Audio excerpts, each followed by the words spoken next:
Sofía Fernández se suma a nuestra mesa para recordarle el inicio justamente de esta causa que generó conmoción no solamente en la provincia, en el país y en el mundo también. Estamos hablando del caso Próbolo. Exactamente, bueno, un día como hoy se va a conocer, pero en el 2016, acerca de este caso tan aberrante, ¿no?, que sacudió a la justicia de la provincia de Mendoza y que quedó como uno de los hechos más importantes en materia judicial de la historia, justamente, de nuestra provincia. Estamos hablando de un caso en el que tuvo como protagonistas a sacerdotes, administrativos y también a personal que trabajaba allí en la institución, como una psicóloga, también directivas que estaban allí, ¿no?, directoras en el establecimiento, que quedaron involucradas en este caso. Se llevaron adelante dos juicios. Dos megajuicios, ¿sí?, en donde se juntaron las causas, y en una primera instancia, recordemos que todo esto se desata el 18 de noviembre del 2016, donde en el marco de una celebración por los derechos de la Convención de los Derechos del Niño en la legislatura provincial, una de las alumnas o exalumnas del Próbolo cuenta acerca de su experiencia con una lengua de señas muy rudimentaria, y a partir de allí estaba la senadora Daniela García, quien toma este reclamo, y junto con Laura Montero, quien era la vicegobernadora en ese entonces, escuchan este pedido, y Luis Bastistela, que estaba ahí también recogiendo esos testimonios, comienza todo un procedimiento del cual no se podía creer que estaba pasando eso. El 25 de noviembre de ese mismo año, días después, se toma la primera declaración ya en lo que era la oficina fiscal allí en Carrodilla, en Luján de Cuyo. Y allí empieza todo este escándalo en donde esa misma tarde de ese 25 de noviembre llegan a detener en primera instancia al cura Nicola Corradi, este italiano, que venía ya con antecedentes desde Italia, de Verona, y después en La Plata tenía antecedentes. Él llega a Mendoza, después estaba Horacio Corbacho, el otro sacerdote, y un monaguillo del cual también se lo señalaba. Así quedaron al principio 5 personas, ¿sí? Y a medida que iba avanzando la causa se iban mencionando otras personas, de las cuales terminaron siendo también investigadas durante varios años, hasta llegar el 25 de noviembre, la misma fecha, miren ustedes qué coincidencia, pero el 2019 se condena a Nicola Corradi a 45 años, a 40, Eso me parece importante destacar, que hubo dos juicios, ¿no? Porque vamos a hacer referencia con las entrevistas que vienen a continuación al segundo juicio. Estoy contextualizando para que se entienda. Esa fue el primer juicio donde se condena a Nicola Corradi, a Horacio Corbacho, con condenas ejemplares de 42 y 45 años y 18 años para quien ejercía como jardinero de la institución. Y ya había un monaguillo que había sido condenado en una sentencia anterior a 10 años. Bueno, después se lleva adelante el segundo megajuicio, en donde estaban involucradas 9 mujeres, entre ellas la monja Cosaca Kumiko, que ustedes veían en imágenes. También había otra religiosa, Asunción Martínez, que venía desde el Paraguay, y también estaban 4 directoras, una cocinera, una psicología, y también, por supuesto, estaba la ex representante legal Graciela Pascual. Todas ellas estaban en este segundo megajuicio. La primera causa ya quedó firme, es decir, que no se discute diríamos, las condenas. Lo que ahora se presenta otro escenario donde la Suprema Corte de Justicia tendrá que definir si queda firme o no. Bueno, y vamos a iniciar la ronda de testimonios justamente con quien fue y es el representante de Cosaca Kumiko, ¿no? En el segundo juicio. Exactamente. Bueno, él es una de las monjas absueltas. Exactamente. Ellas quedaron, recordemos, absueltas, todas las 9 mujeres. No fueron suficientes para la justicia en ese momento las pruebas para condenarlas, y por lo tanto quedaron absueltas. Bueno, está el doctor Varela con nosotros, a quien le agradecemos este tiempo para que nos cuente acerca de cuáles van a ser los escenarios posibles ante esta nueva formalidad en la cual se tiene que llevar adelante la justicia. Buenos días, ¿cómo le va? Buenos días, mucho gusto, gracias por el interés. Bueno, doctor, primero consultarle qué referencia puede hacer. Usted habrá escuchado lo que acabamos de contextualizar nosotros sobre los dos juicios que se llevaron adelante, cumpliéndose justamente ahora un aniversario después de que conocimos este caso, que obviamente despertó mucho asombro, no solamente aquí en la provincia, sino en todo el mundo. ¿Qué expectativas tiene usted para lo que viene y qué puede usted también darnos como referencia de lo que ya pasó? Bueno, primero la cronología que han hecho desde el panel está bien, es correcta. Me gusta más la palabra inocente que absueltas, porque Kumiko Kosaka, Asunción Martínez y las otras 7 mujeres son inocentes hasta que se revierta esa situación de alguna manera mediante una sentencia firme. 5 de ellas ya fueron declaradas inocentes absolutamente porque no se les acusó en el juicio. La psicóloga que mencionaba y varias personas más fueron apartadas ya del juicio porque los fiscales y las querellas no encontraron pruebas contra ellas. Así que esta casación está acotada a algunas de ellas, a las 2 religiosas, a una ex directora, a la cocinera y digamos serían esas las 4 personas con sus respectivas defensas. Nosotros estamos esperando más o menos casi más de 2 años, porque la sentencia fue el 18 de octubre del año 23, así que hemos estado esperando 2 años, y ayer, con una especie de primicia, el diario Los Andes, a través del periodista Ignacio La Rosa, que siempre ha oficiado de vocero del grupo de los querellantes y la Fiscalía, ha dicho que en la Corte existe una discusión respecto a esta casación, que hay, digamos, 2 ministros que tendrían una posición y otros tendrían otros, que esto se resolvería en julio, digamos a fin de año. Así que lo que le tengo que decir también como primicia es que yo he recusado en el día de ayer a la sala de la doctora Teresa Dey, Silvina Miquel y Julio Gómez. Los he recusado precisamente por esta noticia que me impacta, porque si ya tienen decidido qué van a hacer, para cualquiera sea el resultado, ahí no se adelanta el resultado, claro, si es bueno o malo para nosotros, claro, o bueno o malo para las querellas. Yo no puedo ir a un juicio, a una audiencia, donde ya discutieron y donde yo no tengo nada que decir, o lo que tenga que decir ya no tiene sentido. Eso se llama la violación del contradictorio, porque esa audiencia era para que las querellas y el Ministerio Público, que hicieron enormes escritos tratando de descuartizar el fallo del Tribunal Penal Colegiado de la doctora Urciolo, Salido y Rena, ellos tenían que exponer sus razones y nosotros contestar. Para eso nos hemos preparado todos, ellos y nosotros, y se supone que después de eso el tribunal decide. Ahora, si el diario me dice, y confío que el diario dice la verdad, porque el diario Los Andes tiene un lema, dice el papel de la verdad, supongo que el periodista no está mintiendo, entonces tiene información privilegiada y seguramente incluso el resultado de eso. Entonces a eso yo no me voy a exponer, o por lo menos no lo voy a dejar pasar. ¿Pero dice la nota el resultado?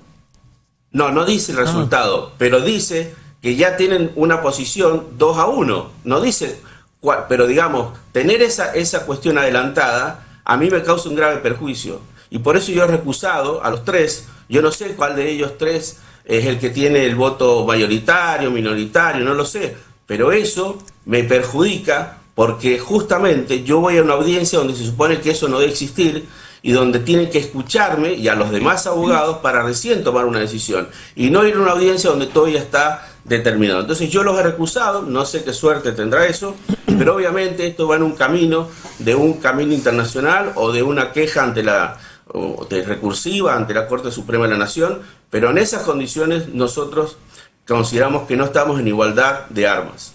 Bueno, es importante lo que usted está mencionando, doctor, porque esta recusación justamente lo que hace es rever y elegir a nuevos magistrados para que lleven adelante esta tarea de dejar firme o no diríamos lo que se dio a conocer la sentencia en ese segundo mega juicio del próbolo, teniendo en consideración lo que usted decía, que en ese momento, bueno, fueron absueltas y de acuerdo a su consideración y por supuesto de la justicia, inocentes de acuerdo a lo que se estableció en ese momento.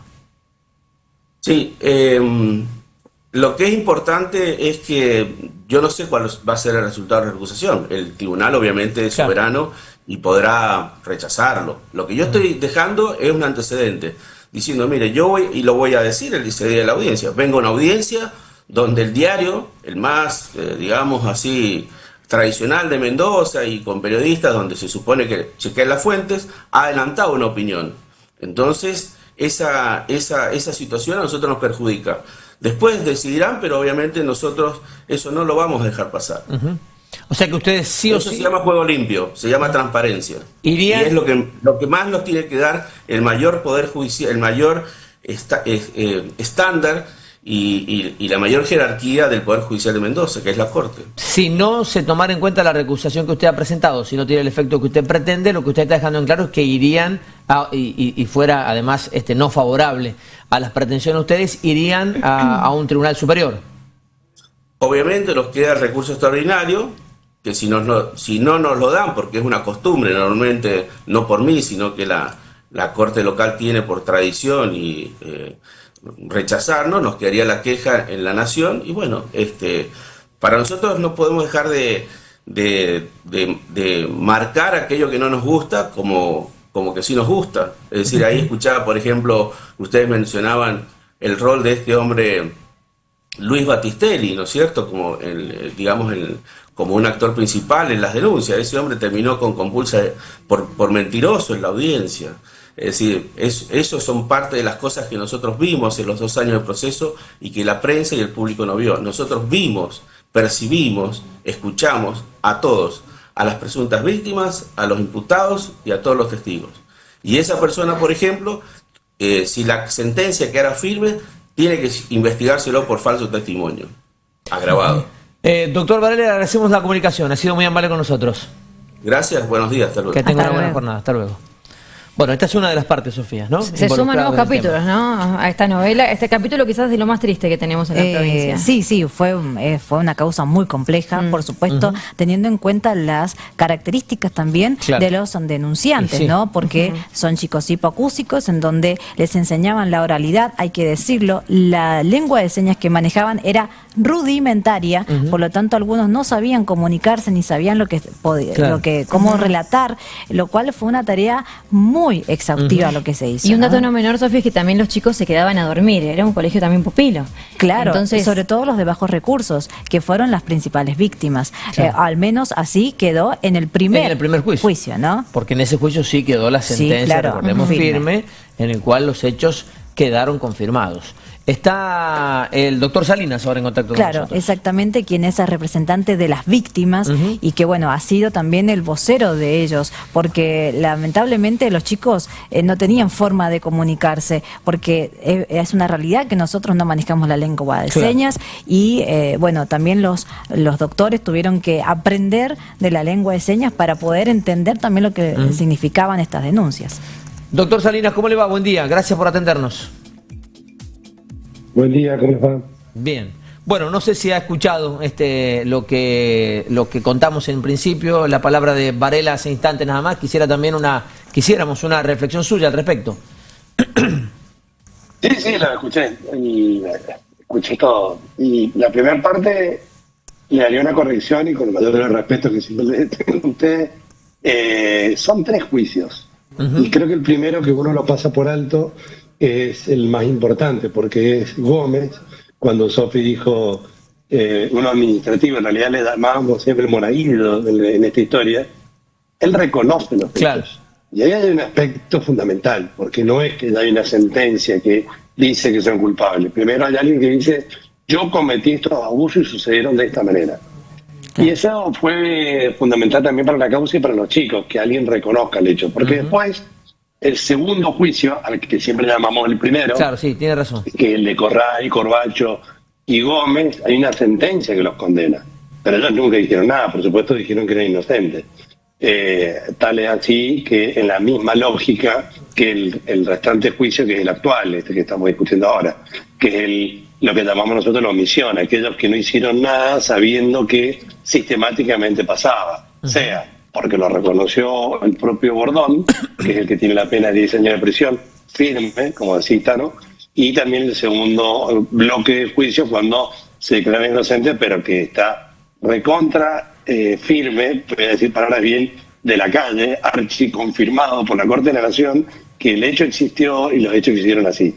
Muy distinta a esta sentencia, que es la que estamos discutiendo, que para mí no tiene ni pie ni cabeza la sentencia. De hecho, tira por la borda toda la lucha de los niños, toda la lucha de las mujeres. Es una sentencia que responsabiliza a las propias víctimas en algunos párrafos de haber provocado esos hechos. Es una sentencia que se le prestó atención todo a lo que pidió la defensa, y fue una defensa que más que defensa fue como denunciante. Entonces, que actualmente nos encontremos con que recusen a los 3 jueces de la Corte por lo que sale en el diario, llama la atención. Nosotros hicimos en su momento una recusación por orientaciones religiosas. Aceptamos que nos dijeron que no y, bueno, continuó el juicio ante la Corte, digo. Hoy no nos extraña, es más de lo mismo, entendemos que debe ser rechazado en límite la conducta que ha tenido la defensa, están en su derecho de hacerlo, por supuesto, pero ya utilizar la fuente como prueba, es decir, la fuente periodística claro, como prueba, me parece que es un paso al vacío que no hace a la transparencia, hace a la no transparencia, o a jueces que tienen miedo, jueces que por más que te recusen, uno diga no, por más que me recuses por tontería, yo voy a seguir siendo juez. Si no, ustedes saben, cuando sale cualquier paquín, y no lo digo por Ignacio La Rosa, que le tengo mayor en mi respeto, digo, o por ustedes mismos, pero puede ser cualquier paquín, y lo digo la palabra en términos exactos, diciendo que los jueces hay una suerte de salida en cuanto a cómo puede ser una sentencia para que la otra parte haga la recusación. Claro. Y eso sí pierde transparencia. ¿Sofi? No, bueno, es importante esto que marca el doctor Salinas en función de dejar en claro, porque claro, otra vez las víctimas se ven este tipo de noticias, ¿no? Y dice qué va a pasar, y también explicar un poquito los escenarios posibles, si se puede, bueno, más allá de que ahora está esta recusación, pero digo, ¿cómo se lleva adelante? Porque a veces la gente del otro lado, viste, cuesta entender cómo es este proceso. ¿Cómo se lleva adelante ahora? ¿Y qué esperan que suceda? Sí, se puede explicar, es verdad que es complejo, pero se puede explicar sencillamente. Primero, lo que dijeron por parte de la defensa, es verdad que hay una parte, y eso demuestra mucho la seriedad de la acusación, tanto el Ministerio Público como de nosotros. Yo soy la cara visible, está el doctor Barrera, el doctor Lecur, que cuando no vimos toda la prueba que estaba al principio y que era suficiente para acusar, dijimos, bueno, no podemos acusar en esta instancia. Entonces, quienes llegan a esta instancia son los que nosotros pedimos condena, que son estas personas que se refirieron recién. Entre las cuales está la famosa monja o Graciela Pascual, que es la directiva. Repasemos quiénes serían, porque eso es importante. Cosaca Cumico, Asunción Martínez, Graciela Pascual y ¿quién más? La cocinera nombró recién Varela. Sí, se me fue a hablar, me agarraste justo eso que... Bueno, no importa, bueno, continuemos. Pero bueno, en términos concretos, claro, es así. Primero se tiene que resolver esta recusación. Es decir, los jueces dirán, estoy o no de acuerdo con que me recusen. Después de esto, que si se toman los plazos legales, es muy rápido. Inmediatamente después se hace una audiencia, que es la famosa audiencia que estamos esperando para cada uno decir nuestra parte. Son audiencias muy cortas, también hay que decirlo, y no importa esta causa, a niveles de corte siempre son de minutos, no son de horas o de días. Entonces se resuelve en una mañana, cada parte dice su posición, en nuestro caso pidiendo la condena, en la otra parte pidiendo la absolución, y después la Corte tiene 2 vías. O acepta la sentencia y dice que sigan absueltas. Claro. ¿Sí? Ahí generaría algo contradictorio.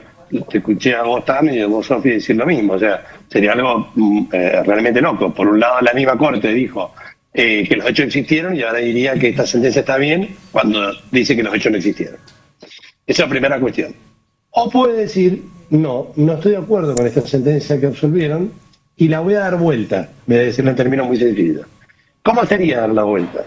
O la reenvía a que otro tribunal haga de nuevo todo el juicio, con lo que implicaría, con la revictimización de derechos de los niños, como implica, que puede durar años otra vez, de todos los días como fuimos, o directamente, y ahí se reserva la palabra casación, directamente la propia Corte resuelve que en este caso, como estamos en el supuesto B, sería la condena. Es decir, la propia Corte condena en esta instancia.